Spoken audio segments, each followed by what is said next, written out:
Donc, salam alaikum. Donc, aujourd'hui, on va voir, enfin aujourd'hui, on continue avec la formation, la présentation des différents espaces, et là, on va voir le CPF, ok? Donc ici, dans le Drive, dans Auto Call, on a un dossier formation, d'accord? Et ici, on a module de formation, et on a précisément ici le module 6 qui est le process CPF, ok? Alors, ce qu'il faut savoir, c'est que nous, déjà, on a une espèce d'académie, donc formation de moniteur indépendant, avec plusieurs modules, d'accord? Ces modules-là, ils ont été réalisés, il y a les vidéos de formation, il y a tout ce qu'il faut. Donc, pour présenter rapidement la chose, donc on a une vidéo, euh, on va avoir à chaque fois pour chaque module et pour chaque formation, on va avoir une vidéo et on va avoir des ressources, d'accord? Donc soit des audios, soit des mises en situation. L'objectif, d'accord, c'est que ces vidéos elles sont à destination des chargés de clientèle, donc les secrétaires, d'accord? Bon, ici ça charge pas, c'est pas très important. Ce que je voulais dire, en tout cas, c'est que la formation au CPF fait partie de la formation des chargés de clientèle, donc c'est le module 6. Donc il y a plusieurs modules, d'accord? Et le module 6, c'est le module de formation pour le CPF. Donc dans cette vidéo, je ne vais pas présenter, il est là le module 6, je ne vais pas présenter, je ne vais pas refaire ce que j'ai déjà fait dans la vidéo. D'accord? Donc tout ça, c'est expliqué, c'est détaillé dans une vidéo concise et complète à destination des secrétaires. Donc il faudra la consulter et vous aurez toutes les infos concernant le CPF, ce qu'il faut faire, comment on le traite, etc. D'accord? Donc c'est pas ce qu'on va faire aujourd'hui. Aujourd'hui, on va prendre de la hauteur, on va se positionner en tant que responsable, c'est-à-dire comment s'assurer que les opérateurs font bien leur travail sur le CPF. Quelle action de vérification je dois mener pour être certain que tout roule. D'accord? Donc voilà, pour la formation, je le quitte et pour information, le lien est là. Formation moniteur indépendant. Donc ici, alors ce qu'il faut comprendre, c'est qu'on a deux choses. On a un fichier Excel, d'accord, qui s'appelle CPF suivi de dossier, d'accord? CPF suivi de dossier. Et on a quelque chose qui s'appelle EDOF, d'accord? Donc ça, c'est EDOF. Donc c'est la plateforme de formation, vous devez certainement le connaître.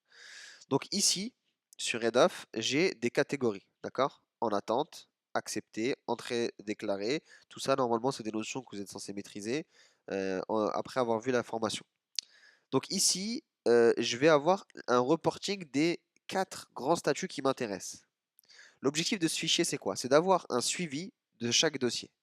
L'objectif, c'est que les chiffres qui sont là soient parfaitement conformes à ce qui est ici. Donc là, en attente, j'ai 4 dossiers. Ici, j'en ai 7. Ça veut dire que le suivi, ici, n'a pas été fait correctement.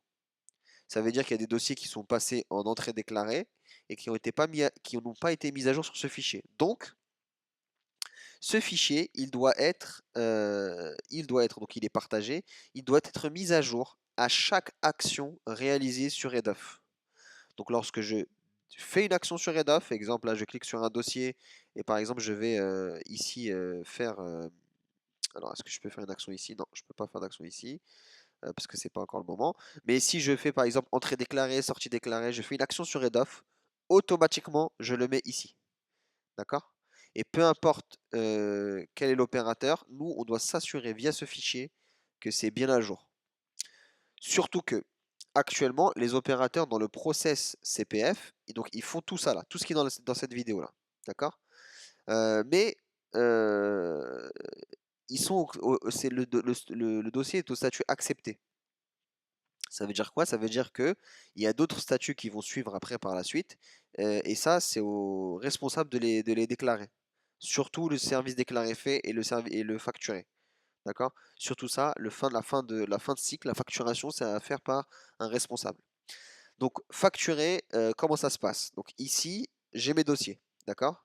J'arrive au moment de la facturation. Donc ici, vous voyez, il y a plusieurs dossiers facturés. Donc je filtre, d'accord, de A à Z par exemple. Ok, mes dossiers sont filtrés. Je viens ici pour nettoyer la liste, hein. Je prends ça, je fais couper, je viens dans facturer et je descends en bas et je viens les coller ici. Comme ça, je garde un historique. Je retourne ici. Là, j'ai un trou. Je fais clic droit et je fais supprimer les lignes. Donc là, voilà, j'ai 0 dossier facturé. Très bien. Je peux revenir ici, par exemple, et filtrer par la date de début de formation, si c'est quelque chose qui m'intéresse plus. D'accord? Autre chose, il y a les KO. Donc là, je vous ai montré pour facturer. Autre chose, il y a les KO. Les KO, c'est des dossiers qu'on n'arrive pas à avoir, qu'on ne relance pas. Ici, il y a un onglet pour les traiter. Donc là, j'ai un KO. Donc c'est Audrey Sécollet, F5 de 16 au 14. Elle ne répond plus. Elle est en décrochage complet. Je viens ici, d'accord? Dans KO et je la mets. CTRL F. D'accord? CTRL F. Autre chose, quand j'ai une personne KO, je dois l'inscrire dans le suivi fantôme. Donc là, je mets ça.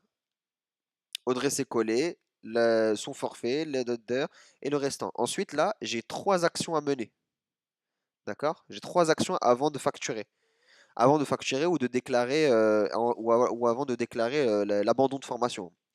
Je lui fais un premier mail et je l'appelle.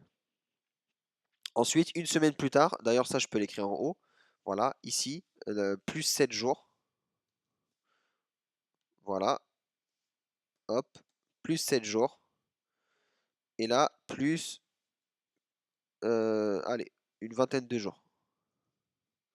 Ça laisse le temps à la personne de se manifester. Donc, je lui fais un mail et je dois avoir la preuve écrite. La preuve, j'ai la capture d'écran. D'accord? J'ai le mail en tout cas. Je lui fais un mail, je l'appelle. Je lui fais un deuxième mail de relance, je l'appelle. Je lui fais un troisième mail de relance, je l'appelle. À ce moment-là, si les 3 ont été faits et que l'élève ne se manifeste pas, je traite le dossier, je le mets soit en abandon, soit je le facture au prorata. En tout cas, je fais une action. D'accord? Ça, c'est obligatoire. Pourquoi? Donc là, maintenant que j'ai fait ça, c'est collé, je la supprime. Et là, pareil, je vais traiter cet élève. Donc je le copie, je colle ici. OK? Ensuite, je prends les 3 premières, je copie et je viens ici, je colle. D'accord? Ah, il me manque une date. Qui me manque celle-là. Je colle. Ça, c'est des élèves qui ne donnent plus signe de vie. D'accord? Pareil, je fais la même chose. Ça, c'est pour respecter les process et ce qu'impose le service de formation, là, enfin l'État. Donc, on ne peut pas dire qu'un élève a arrêté sa formation ou a abandonné si on n'a pas fait au moins 3 relances et qu'on n'a pas les preuves par mail et par la preuve des mails et des tentatives d'appel avec les dates précises qu'on peut pas présenter qu'on pourra présenter à l'État. Très bien. Ensuite, pour le reste, c'est très simple. Quand je viens sur un dossier et que je le traite, bah, je viens ici et je change le statut. Donc là, c'est entrée déclarée. Je mets par exemple, je sais pas, facturé, hop, ça s'incrémente. Je mets service fait déclaré, ça s'incrémente. D'accord? Donc ça, là-haut, ça nous donne la température. Est-ce que mes dossiers sont à jour? Voilà. Donc ça, c'est pour le CPF. Donc en gros, c'est ça. Nous, en tant que responsables, notre mission, c'est de nous assurer que les dossiers CPF sont traités en temps et en heure. Voilà, c'est ça notre mission. Et donc pour ça, il faut s'assurer que sur ce fichier de suivi, ça, c'est exactement conforme à ce qui est ici, aux dossiers qui sont ici. D'accord? Donc c'est une forme de management des dossiers avec un peu plus de, on va dire, de la hauteur quand on n'est pas dans l'opérationnel. Sinon, les opérateurs sont censés, eux, mettre à jour les dossiers ici. D'accord? Et donc, on peut faire des vérifications, bien évidemment. On peut venir ici, aller en attente, rentrer dans chaque dossier, puisqu'on a les dates de session, donc on a la date de fin de formation.